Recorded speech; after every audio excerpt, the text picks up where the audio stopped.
చదువు అనేది జీవితానికి ఎంతో అవసరం, కానీ చదువే జీవితం కాదు.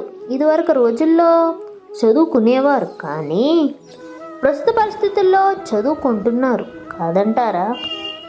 పిల్లలను వారి భవిష్యత్తు బాగుండాలని తల్లిదండ్రులు పెద్ద పెద్ద కార్పొరేట్ స్కూల్లో చదివిస్తున్నారు. కానీ అక్కడ పిల్లలు చదువుకు ఒత్తిడికి గురవుతున్నారు, అవునా? దాని నుంచి బయటకు రాలేక, తల్లిదండ్రుల వద్దకు రాలేక సతమతం అవుతూ ఆత్మహత్యలకు పాల్పడుతున్నారు, అవునా? చదువే జీవితం కాదు కదా.